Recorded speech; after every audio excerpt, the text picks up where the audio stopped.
Hey there, it's me, Lottie, and today what we're gonna do is make some luscious hand salve for all this hand washing. And this particular batch I plan on donating to frontline nurses and those who are risking their lives every day to help us through this crisis that we're in. So I have here, this is Calendula infused coconut oil that I made a while back.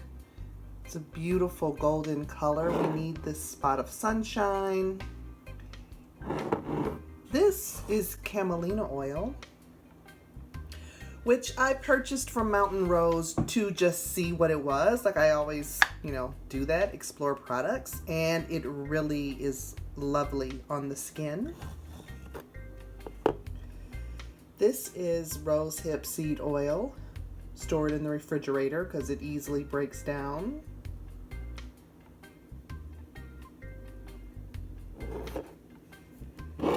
This is grapeseed oil. You could use olive oil, but I wanted something a little lighter than olive oil, but use what you got. Vitamin E, which not only helps moisturize the skin, it's also a preservative. And I have some organic cocoa butter here.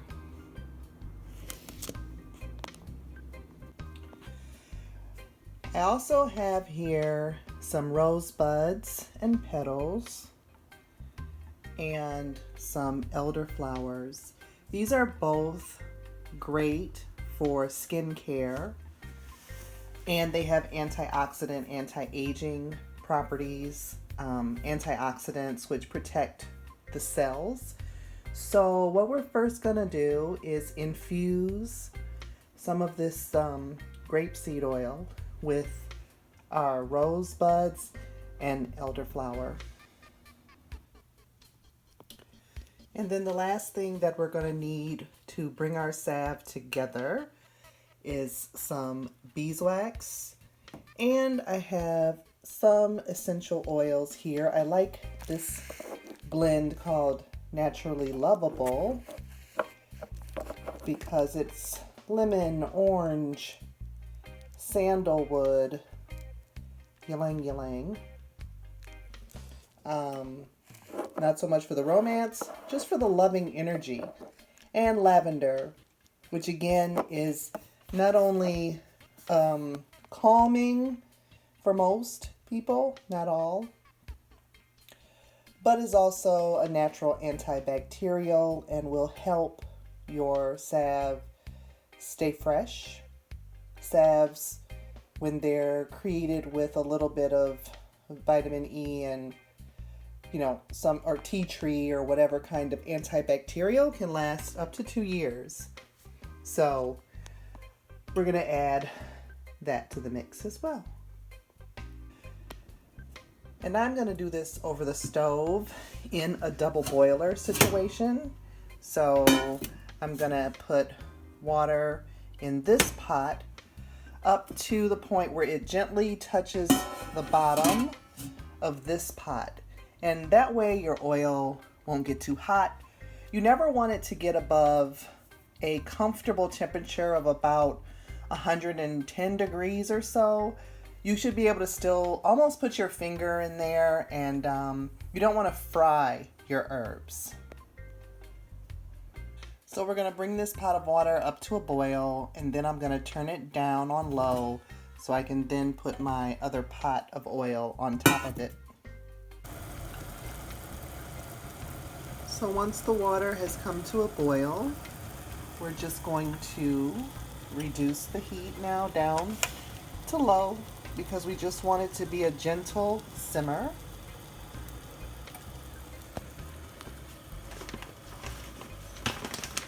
And this is our grapeseed oil.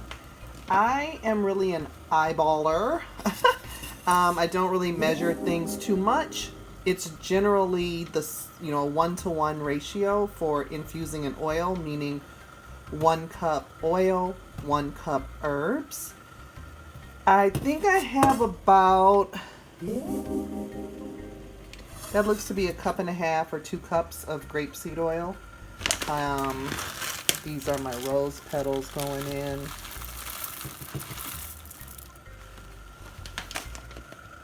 So beautiful. They smell great.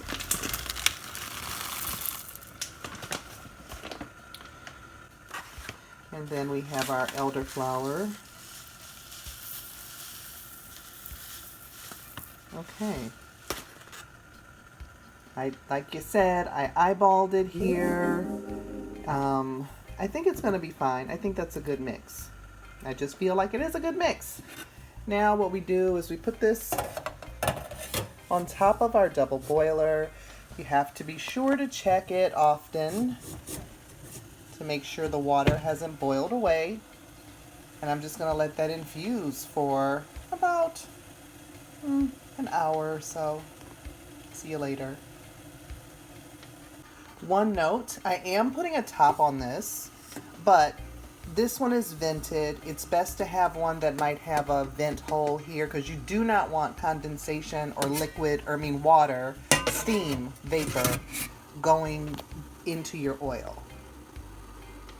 But I did want to kind of trap any good volatile oils that may be in the herbs. So that said, you would want to just check it to make sure there's no condensation on the lid as you infuse your oil.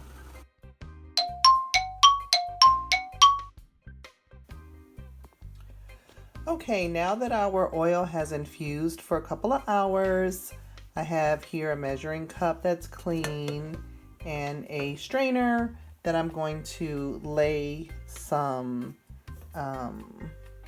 cheesecloth in here just to make sure we don't get planty bits in our oil.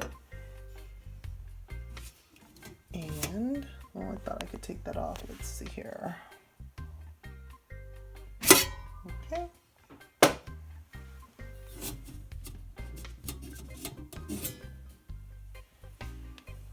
We're going to strain this. Don't want any water to get in here, so be careful because there could be water on the bottom of your pot. So we don't want to get any water in our oil.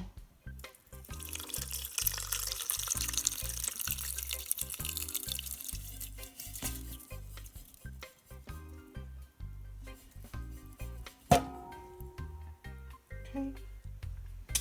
And we're just going to let gravity do its thing for a while.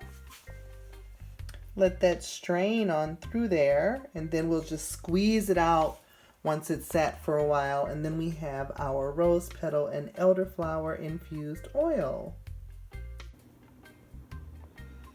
Okay, so now what we have here, I put the strained oil back in the pot, and I've sanitized my jars that this is going to go in, and they're drying here.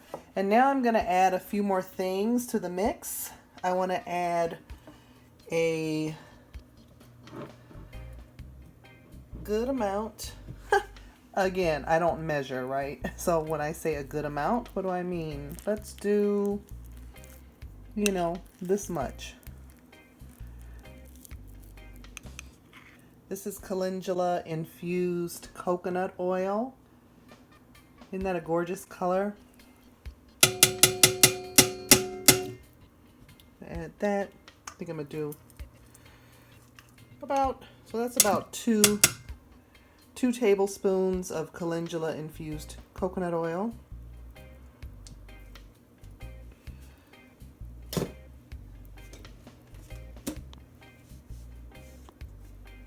I'm going to add some of our rosehip seed oil. I'm going to add some of this camelina oil. This is roughly maybe a 1/4 cup each, or maybe and a little bit of vitamin E oil. Again, that helps with the preservation of it. And we're going to throw a nice sized chunk of cocoa butter in here. as well. This is an organic cocoa butter. And then we're gonna let this melt. Once it's all melted, I'm gonna add a little beeswax. I don't want this to be a hard salve, but I do want it to have some kind of I don't want it to just be oily. Okay, so now that that's all melted, what I have here is a 1/4 cup of beeswax pellets. Like I said, I want this to be a creamy salve. I don't want it to be a hard, like a balm. But, so we'll see if this is enough. I'll show you how to test it. We're gonna just put these little beeswax pellets in here. They don't take long at all to melt. Literally, it's like you look up and they're gone.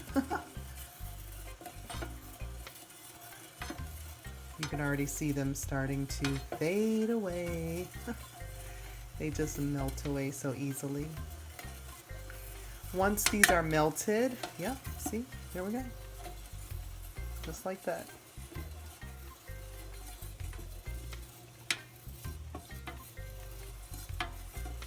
So now what we're gonna do is test this out. And the way that I like to test it is, let me grab a saucer. I have this little metal bowl here that'll work. So we're just going to take a little bit of our salve on the spoon, just a little bit, and put it in here and pop this in the freezer for a few minutes to see how hard of a salve we have created. So now this is after I've taken it out of the freezer, and you can see that it is solidified. And what we want to do is test the consistency of it, so this is still pretty oily, but it might be okay. It might be okay.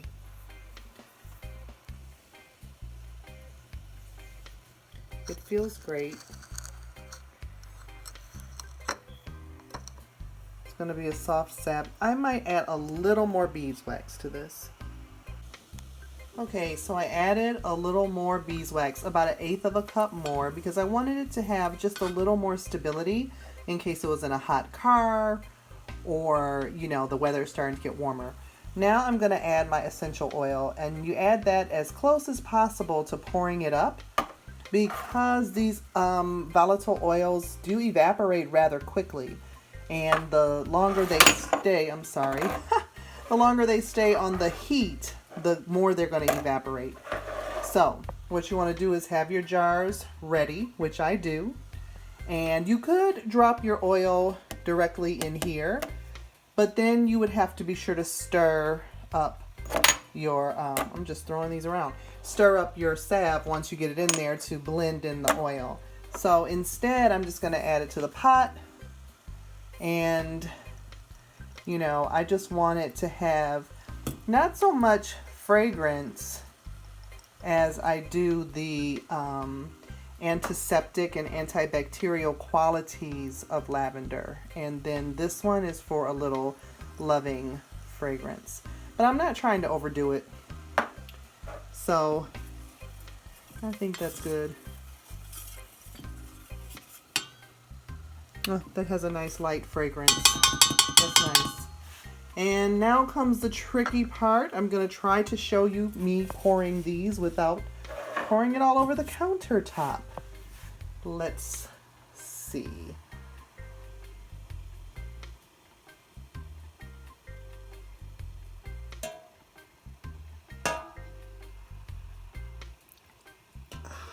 Fudgesicles just made a mess. Okay, so I managed to get that cleaned up. I had to break out with some newspaper just to get that oil and salve off of the counter, and then I'll just scrub it down a little later. Anyway, so we have our salve poured. It looks so beautiful, and it's gorgeous. I think this beautiful pale yellow. And what we're going to do is you can use some rubbing alcohol on around your jar to make sure it's not oily around the jar. So we'll just clean up our jars with some rubbing alcohol. And usually I would pop these in the refrigerator, but I don't have room in the refrigerator. So I think I'm going to put them outside in a tray. It's not too hot today, so it'll be cool, just so that they can cool down all the way. And then I'll put the tops on.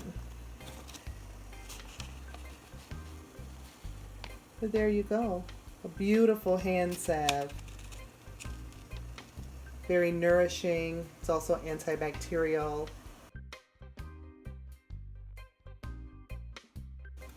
One last note about your pots that you use to make this in. You can see the wax, beeswax is starting to harden, and it is a little difficult to clean these pots. So what I do is you bring this double boiler water back up to a boil and pour it in your pot, and then immediately wipe it out with newspaper. I don't usually use paper towel. I mean, if that's what you use, then fine. But I wipe it out really good to get as much as possible, and then go on and clean it in the normal way with whatever grease cutting dish soap that you have. So there you have it. This was, like I said, I wanted to make something for our amazing frontline first responders who are helping us to navigate the crisis that we're in right now. So I send out my appreciation and prayers to you all for your well-being. So now we made our nice little label here and have rubbed our bottles down. I used a 50% isopropyl rubbing alcohol and rubbed each jar down so that it wouldn't be oily. It's hard to get that oil off sometimes. And we have our labels. I might, in this case, put an additional, thanks. In this case, I might put an additional layer of like packing tape, the clear tape over this, just because I know it is oily. It's not that oily, but it will sort of like, you know, the label is paper. So, yeah, I might add that extra layer of shipping tape around it to give it that waterproof, oil-proof cover. So there we go. Let's stand for hands. My creativity here. Handstand healing salve. And I thought I would just show you. So this is the little bit that was extra. You see it's just a tiny bit in here. So let's just take a look at how that ended up. I don't know what the light, oh, there, that's pretty good lighting. And, okay, so it is oily, but it really soaks in nicely. And, you know, I like to use it at bedtime so that it's sort of an overnight treatment. But it really improves. I was having where you could just see the cell pattern on my skin from it being so rough and so dry. It soaks in well. It doesn't stay greasy. It is an oil, but these are easily absorbed oils. So already it's not quite as greasy.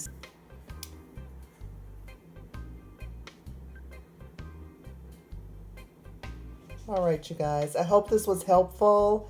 I'd love to know what you're doing as it relates to making healing skin treatments for the hands or just in general. And as always, I hope you're taking care, and I will see you at the next video. All right, peace.